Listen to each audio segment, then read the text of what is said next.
Tonight, Florida is bracing for what could be its worst hurricane ever.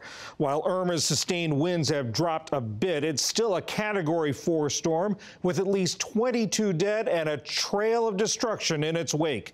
PJ Tobia begins our coverage from Cocoa Beach, Florida.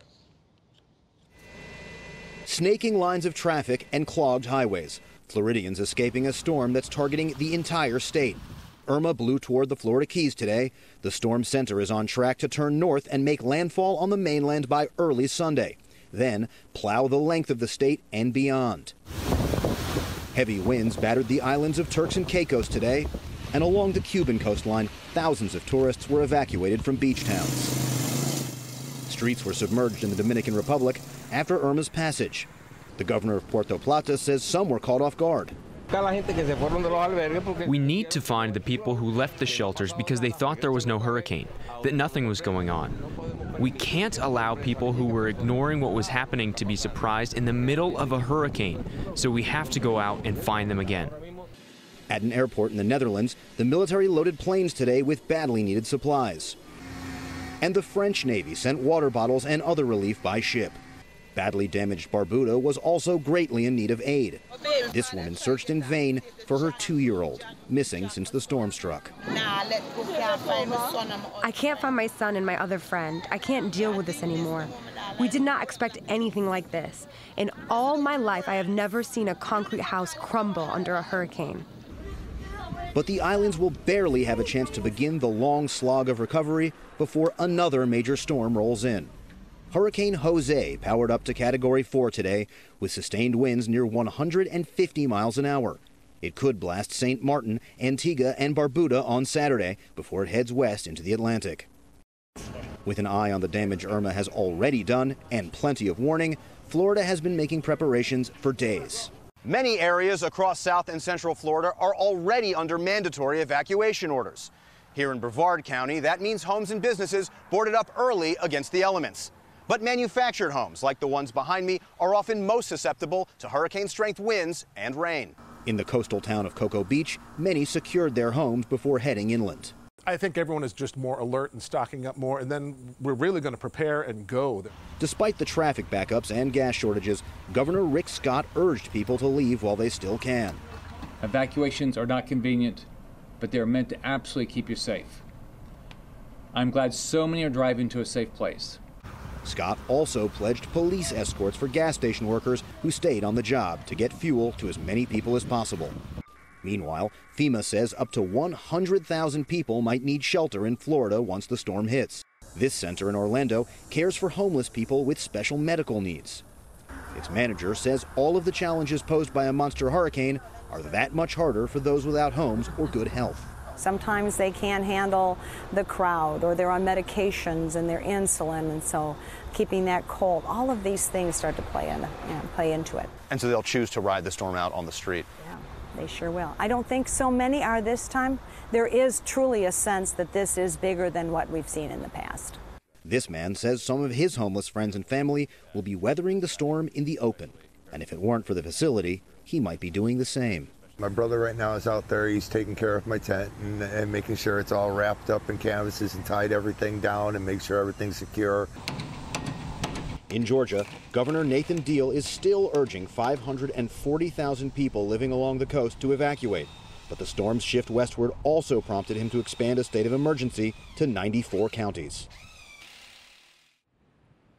As of 3 p.m. Eastern time, most of the barrier islands in this area, including right here where I'm standing on Cocoa Beach, have a 24-hour mandatory evacuation order. That means residents have 24 hours to pack up their gear, board up their homes and businesses, and hit the road. After that time period, emergency officials told us today they're not sure they're going to be able to respond to emergency calls or life-threatening situations. John? PJ, what's the situation in terms of preparations down there? Yeah, prepare, prepare, prepare is the word of the day down here, and really the last couple of days.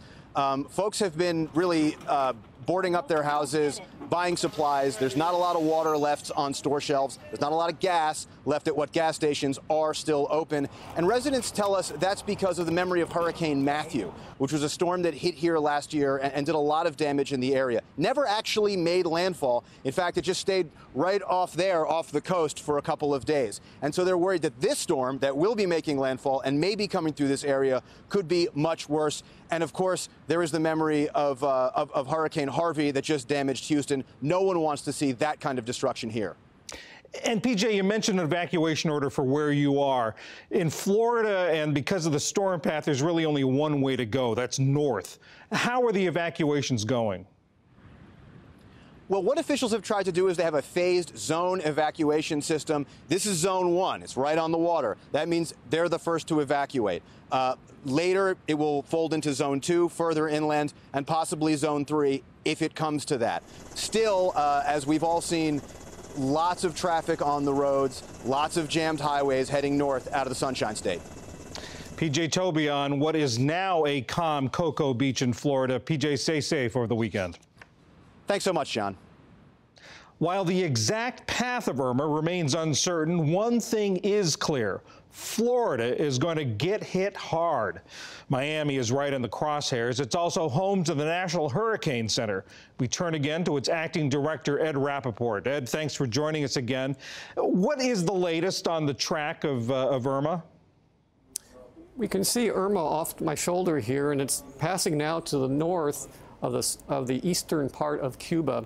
And as we've said for the past few days, we think that track along the coast there will continue, but then a turn towards the north. And where that turn occurs is going to be critical in terms of the impacts that we'll see in South Florida. And one of those impacts that we're most concerned about is storm surge.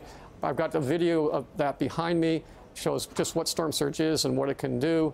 At this point, what we're concerned most about is surge along the southeast coast, the Florida Keys, and the southwest coast in this area that's colored with 6 to 12 feet of storm surge possible in the southwestern part of Florida and 5 to 10 feet along the coast and southeastern part of Florida and the Keys. And given the physical size of this storm and the physical narrowness of Florida, does any little deviation or a possible deviation in the track make much difference in that storm surge and in what Florida is going to get hit with? It doesn't change the amount of storm surge very much, but it does change what people will experience in terms of the wind. And at this point, we have the forecast for the center, which is these dots here, coming up on the southwest part of the peninsula. Any shift one way or the other makes a big difference in terms of the winds. At this point, the shifts that we've had today have made it worse for the Florida Keys in terms of the expectations and have increased the risk for the southwestern part of the Florida Peninsula. So it's getting worse. What you've seen, the changes so far have made things worse? In terms of the change in the track today, it is worse for the Florida Keys. It's also worse for Southwest Florida because the track is closer to them. There's some potential that the worst of the weather will not hit Southeast Florida, but we're still expecting hurricane conditions there overnight Saturday and into Sunday. And once it gets over land and starts moving up the Florida Peninsula, are winds going to diminish much as the storm goes over land? Yes, typically the winds do diminish very gradually, but in this case, because hurricane force winds extend out so far that even when they drop down a little bit, we're still going to see those winds covering almost all the Florida Peninsula. At least the southern 2/3 will get potentially hurricane force winds. Ed Rappaport at the National Hurricane Center in Miami, thanks so much. Thank you. Staying in Miami, shelters are rapidly filling to capacity as officials stress the importance of making plans ahead of Irma's arrival. A short time ago, I spoke by phone with Major Hector Yavat of the Miami-Dade Police Department. Major Hector Yavat of the Miami-Dade Police Department, thanks for joining us. I want to begin by asking you about the evacuations. I know that there are about 680,000 people in Miami-Dade under evacuation order right now. How is that process going? Well, the good thing is that early on this week, the county government here was urging those that had plans to relocate as part of their hurricane plan to go ahead and initiate those plans ahead of time and not wait for the evacuation order. Obviously, the layout of Florida is a long distance before you can get upstate and out of the state if that's your desire. So we put those messages out early, and people have been slowly trickling out. Obviously, it's difficult to measure numbers, but the information that we've been getting from people that we know and what we see here on local TV is that a lot of people have decided to go ahead and either relocate or seek shelter. But so far, it's been orderly. We've been working with the Florida Highway Patrol and other agencies to help the traffic flow. The governor has suspended tolls and things like that to try to make the process a little smoother. Major, the landfall expected, I understand, Sunday morning. We're a little bit out from that. What's your biggest concern right now? Well, the biggest concern right now before the storm is to really urge everybody to prepare, to get those preparations in place. Obviously, the window is closing quickly. Make those final arrangements. Make sure you decide what it is you're going to do so that when it's time to bunker down and shelter in place, that everybody's in a safe location. And that's really the thing that we're focusing on now. The other side of that as an agency is make sure our employees are prepared and their families are prepared so that they can turn and serve the community in the time of need, making sure our equipment is ready. We've already mobilized our department. So we're working 2 shifts now, the half of the department in the day shift and the other half on the evening shift. 12-hour shifts, obviously days off have been canceled till further notice, and we are ready to go.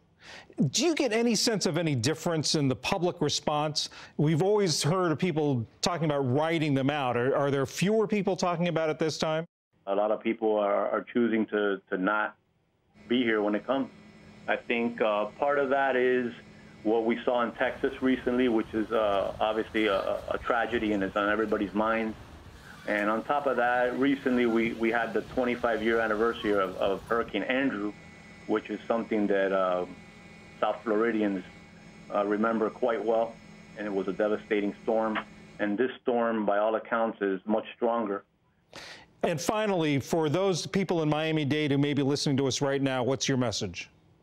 Our message right now is to follow the instructions that you're getting from government officials, to visit the official website, which is miamidade.gov/emergency, where we have updated information on shelters and many of the topics that people are searching for answers for, and to follow us on our social media at Miami-Dade PD across the major platforms, where we'll be sharing up-to-date information as much as we can throughout the event. Major Hector Yavad of the Miami-Dade Police, thank you very much for your time. Thank you very much.